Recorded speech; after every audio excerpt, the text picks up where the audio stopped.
Bismillahirrahmanirrahim. Assalamualaikum warahmatullahi wabarakatuh. Waalaikumsalam warahmatullahi wabarakatuh. Selamat pagi anak-anakku semua. Semoga kalian selalu senantiasa dalam keadaan sehat walafiat. Amin ya rabbal alamin. Hari ini harusnya ibu menjadi pembina upacara di lapangan, tapi karena kondisi mendung sekali, dikhawatirkan hujan besar, kita pindah ke sini saja, ya. Hari ini adalah tanggal berapa? 21 bulan April. Kita orang Indonesia memperingati hari apa? Hari Kartini. Kenapa diperingatinya tanggal 21 April? Karena hari lahirnya ibu kita Kartini. Kalau ibu tanya siapa nama aslinya ibu Kartini, jangan bilang harum namanya. Namanya memang Kartini dan ada gelarnya depannya RA. Apa RA? Raden Ajeng. Artinya beliau adalah keturunan Ningrat. Darahnya biru, istilah nama. Darah kalian apa? Ibu Kartini juga kalau berdarah, darahnya merah. Hanya istilah saja buat golongan ningrat itu darahnya biru. Anak siapa beliau? Anak Bupati Jepara. Di mana Jepara? Di Jawa. Apa? Jawa Tengah. Nanti menikah juga dengan Bupati Rembang, Jawa Tengah juga. Anak bupati nikah kabupati. Masya Allah itu ya keturunan ningratnya. Nah, Raden Ajeng Kartini zaman dulu itu kan orang boleh nggak pergi ke sekolah? Nggak boleh. Yang boleh pergi ke sekolah siapa? Orang kaya atau bangsawan. Ibu Kartini boleh masuk nggak ke sekolah berarti? Boleh. Tapi kalau kita ya hidup di zaman itu, ibunya, mungkin juga kalian, ibu yakin kalian juga, kita tidak akan bisa pergi ke sekolah. Perempuan zaman itu kerjanya di mana? Di rumah. Anak perempuan sepantar kamu 13 tahun udah menikah. Iya. Anak laki-laki ke kebun, ke sawah. Rakyat jelata kayak gitu. Tapi karena Ibu Kartini mah bangsawan ningrat, jadi boleh sekolah. Bertemannya dengan orang-orang Belanda dan orang ningrat lainnya. Satu sekolah itu ya. SD-nya zaman dulu namanya ELS. Singkatannya bahasa Belanda, ibu lupa lagi. Susah bahasanya. Gampangan bahasa Sunda. ELS itu tingkat SD. Belajarlah Ibu Kartini di situ. Berteman dengan orang-orang Belanda. Terus terbuka wawasannya bahwa orang Belanda itu kan waktu tinggal di Belandanya ya, mereka mau pergi ke Jerman, mau pergi ke Perancis, mau pergi ke Swiss itu kan dekat. Kalau sekarang itu katanya Jerman Perancis itu bisa 2 jam atau 4 jam. Orang Swiss kalau belanja ke supermarket itu perginya ke Jerman karena lebih murah untuk membayangkan saking dekatnya.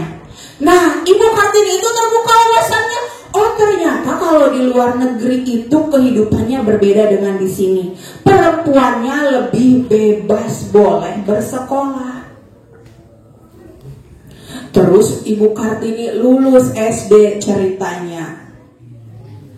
Lulus SD mau melanjutkan sekolah ke Semarang. Dari Jepara pindah, SMP-nya adanya di Semarang, tidak ada di Jepara. Pindah. Terus kata bapaknya bupati ya, jangan, nggak boleh sekolah, di rumah aja dipingit. Tahu dipingit artinya? kegiatannya hanya di seputaran rumah saja. Kalaupun keluar rumah harus ditemani orang, dan itu perginya paling ke pasar atau ke rumah saudaranya, bukan untuk sekolah atau lain-lainnya. Dipingit di rumah untuk apa? Persiapan menikah. Umur 13 tahun sudah dipingit, disiapin buat nikah. Mau nggak kayak gitu? Nggak bisa nonton BTS, nggak bisa nonton drakor, dan nggak ada zaman dulu mah. Kalau dulu mah mungkin ya, nggak bisa nonton wayang, nggak bisa nonton seni gamelan, nggak bisa pergi ke pasar malam. Di rumah aja belajar masak, belajar ngurus rumah. Sebenarnya etanya hati Kartini itu meledak kalau kata kita mah. Nggak mau kayak gitu, pengennya sekolah. Kemudian berkirim surat dia sama teman-temannya Belanda. Dia bercerita tentang kondisi kaumnya, kondisi perempuan Indonesia itu gimana, berbeda sama kalian gitu. Kita mah di sini begini, nggak boleh sekolah. Terus Kartini akhirnya di dalam masa pingitan itu belajar ngaji, tapi ngajinya bukan semata ngaji ikro kemudian baca Al-Quran ya, tapi belajar tafsir Al-Quran. Makanya nanti ini ada hubungannya dengan slogannya Kartini itu, ada yang tahu nggak? Yang tahu ibu kasih duit 2.000, naik 5.000. Siapa yang tahu slogannya Kartini? Oh, tidak berlaku untuk guru, maaf. 10.000. Bude sponsorin 50.000. Enggak ada yang bisa jawab. Ayo buruan, dari Bu Puji 50.000, ibu hitung sampai 5. Tuh. 2, 3, 4, 5, gak ada yang bisa. Atau kalian mati 2.000 sampai 50.000 gak ada yang bisa. Judulnya adalah surat-surat Kartini itu dibukukan. Surat-surat Kartini buat orang Belanda itu judulnya Habis Gelap Terbitlah Taetannya ho. Karena tungtungnya aja Ibu Berena 500. Nah, habis gelap terbitlah terang. Ternyata itu apa? Itu adalah ayat Al-Quran favoritnya Ibu Kartini. Ada di surat Al-Baqarah ayat 258. A'udzu billahi minasyaitonir rajim. Allahu waliyul ladzina amanu yukhrijuhum minadz dzulumati ilan nur walladzina kafaru awliya'uhumut taghut yukhrijunahum minan nuri ilaz dzulumat. Ulaika ashabun nari hum fiha khalidun.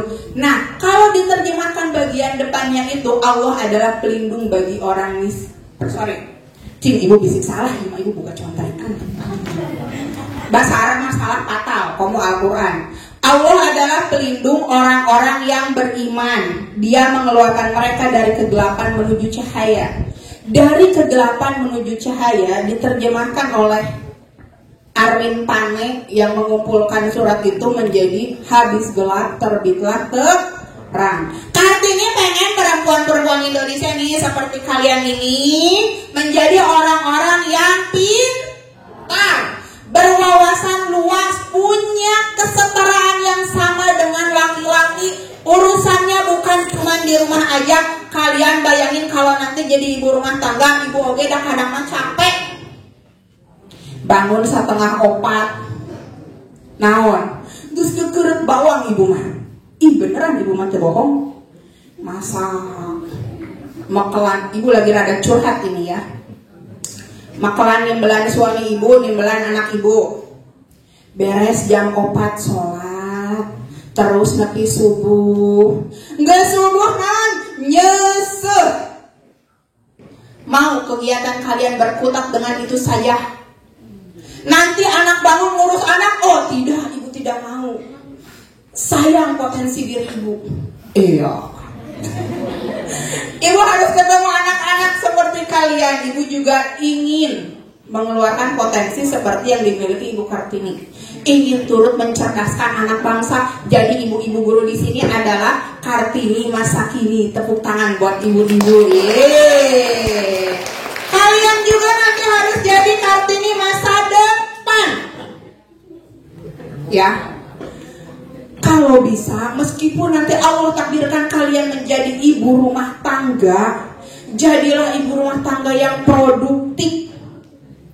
Sekarang mah penghasilan jualan online, kalau usahanya berhasil juga penghasilannya besar. Atau sekarang ibu agak kaget ya, lihat di TikTok ada afiliator TikTok. Ternyata penghasilannya ada yang 300 juta sebulan, 500 sampai MM-an. Modal apa? Modal bikin video, naruh keranjang kuning di bawahnya. Nyari uang zaman sekarang bisa kayak gitu. Jadi nanti meskipun kalian ditakdirkan jadi ibu rumah tangga, tetap produktif.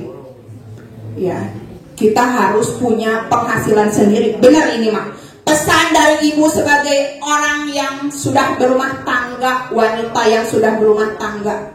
Jangan sampai nanti hanya menghasilkan penghasilan dari suami. Harus punya penghasilan sendiri. Itu adalah harga diri. Enggak curhat. Beneran kerasa bedanya waktu masih jadi ibu rumah tangga sama setelah bekerja. Kita itu dinilai lebih berharga oleh keluarga, oleh lingkungan juga. Tapi jangan sampai bekerja yang kemudian menelantarkan anak-anak kita. Iya mas, spesial beda edisi perempuan ya. Jadi harus seimbang antara pekerjaan sama rumah tangga. Nah untuk selanjutnya nanti Mamah Dede yang akan berbicara. Oke, hikmah dari Kartini apa? Bisik Ibuna lupa. Yang pertama harus semangat belajar. Karena belajar itu mina zulumati ilan nur, mengeluarkan kamu dari kegelapan menuju cahaya. So, ayo lihat. Orang yang sukses di dunia lebih banyak orang yang terpelajar atau tidak? Banyaknya orang yang terpelajar. Lihat para menteri-menteri di pemerintahan sekarang, banyaknya orang terpelajar atau tidak? Semuanya orang terpelajar. Makanya kata Allah juga, Allah akan mendirikan derajat orang yang berpengetahuan. Jangan sampai putus sekolah, harus terus belajar SMA, kalau bisa sampai kuliah. Selain Allah naikkan derajatnya, pintu-pintu rezeki juga banyak dibuka dari situ. Yang kedua harus supel. Supel itu apa bahasa ininya ya, supel ya? Akraban, mudah bergaul, ya. Dengan berbagai kalangan. Ibu Kartini sama orang Belanda oke. Gaulnya sama teman-teman sekolahnya oke. Bahkan sama menteri pendidikan Belanda oke. Sama pejabat Belanda oke. Sama bupati-bupati oke. Tapi juga sama teman-temannya sebangsa juga oke. Kartini kan nanti mendirikan sekolah. Buat siapa? Kasihan saya dengan perempuan-perempuan yang tidak bisa sekolah. Akhirnya dikumpulkan di pendopo kabupaten buat belajar baca, ngitung, belajar jahit, belajar masak. Kalian bayangkan perempuan yang dulunya cuma di rumah aja, tiba-tiba boleh sekolah ke pendopo tiap jam 8 sampai setengah 1 siang. Belajar di situ senang nggak kira-kira perempuannya? Senang bisa keluar dari rumah. Jadi Kartini itu dengan berbagai kalangan itu supel. Kalian juga sama. Gaul sama anak orang kaya, oke. Gaul sama anak orang biasa aja, oke. Gaul sama anak yang gak punya, oke juga. Jadi harus bisa masuk ke semua kalangan. Yang ketiga, menghormati orang tua dan mengesampingkan ego pribadi. Bagaimana Kartini? Pengennya Kartini itu kan ya, pengen sekolah ke Semarang, pengen SMP. Kata bapaknya, nggak boleh. Akhirnya Kartini nurut dengan bapaknya. Kalian pun harus nurut dengan orang tua. Tapi ada deal-dealan nih sama bapaknya. Tapi kalau aku tidak boleh sekolah, aku bikin sekolah di pendopo. Akhirnya bikin sekolah. Begitupun ketika menikah sama Bupati Rembang. Atuh bayangin belasan tahun ya dinikahin. Dan itu bukan istri pertama. Mau gitu. So, boleh dinikahin tapi ada syaratnya. Apa? Bikin sekolah di pendopo Rembang. Akhirnya perempuan-perempuan Rembang juga bersekolah. Yang keempat, berani bermimpi. Di tengah keterkungkungan adat, perempuan cuman boleh urusannya dapur, sumur, kasur di rumah aja. Kartini itu pemikirannya saat itu termasuk yang sangat merdeka. Berani bermimpi, ingin sekolah tinggi. Jangan salah, Kartini sama adiknya namanya Rukmini dapat beasiswa sekolah ke Belanda. Udah senang banget itu mau ke Belanda sekolah. Hobi sekolah memang orangnya. Tapi ternyata tidak jadi. Bukan beasiswanya tidak jadi diberikan, tapi dilarang. Ya, begitulah susah gitu kalau sama adat. Kalau zaman sekarang kalian jadi lulus SMA dapat beasiswa kayak Jerome Pauline ke Jepang, cus ke Jepang ayeuna mah. Bayangkeun Janitra hirup zaman Kartini. Susah itu. Alhamdulillah sekarang mah kita sudah bebas merdeka ya. Ini kita bisa sekolah di sini salah satunya karena jasa Ibu Kartini. Kalau dari zaman dulu diperjuangkan, mungkin kita juga zaman segini kalian sudah menikah, sudah boga anak. Bayangkan umur sakieu geus ngangais budak hiji nungtun hiji ngais.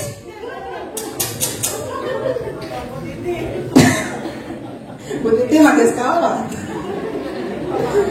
Alhamdulillah kita nasibnya diperjuangkan oleh Ibu Kartini.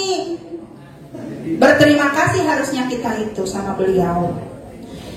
Yang terakhir pelajaran dari Ibu Kartini adalah berjiwa sosial. Bagaimana berjiwa sosialnya? Mau ngajakin orang-orang yang tidak berkesempatan sekolah buat sekolah. Kalau kalian bisa nggak ngajakin orang-orang buat sekolah? Sekarang bukan kapasitasnya kalian dihitung, tapi kalian bisa berbuat sosial yang lain dengan cara mencintai sesama. Misalnya, Alvin mencintai siapa? Tidak ada untuk sekarang. Aksopa mencintai siapa? Orang tua. Pinter jawabnya, tidak terpancing. Nah, jadi mencintai sesama itu, Ibu mencintai kalian semua ya. Nah, bisa ditunjukkan dengan cara sodako. Misalnya membantu orang kesusahan. Nih, kalau orang ketemu orang di jalan, itu orang dijali ke kalian, apa yang kalian lakukan? Tuh kan keluar kejujurannya. Nyengserikan Bu. Kalau misalkan orang itu tidak bisa berdiri sendiri, segera dibantu ya. Kalau ada nenek-nenek keberatan bawain barangnya di pasar mau naik angkot, kalian melihat itu tolong dibantu. Itu contoh berjiwa sosial juga. Tidak mesti kalian bikin sekolah seperti Ibu Kartini. Paham? Sedekah yang paling mudah apa? Apa? Ada sedekah yang paling mudah, tidak usah mengeluarkan uang. Adalah senyum. Senyum kepada saudaramu itu adalah sedekah, ada di dalam hadis. Sok jadi ayeuna sing sering-sering seri. Tapi ulah seri sarangan cek Bu Halimah. Ya, demikian yang Ibu sampaikan untuk hari ini, spesial Hari Kartini. Semoga semua tercerahkan, mendapat semangat dari Ibu Kartini, terutama para perempuan. Ingat, harus terus sekolah. Nanti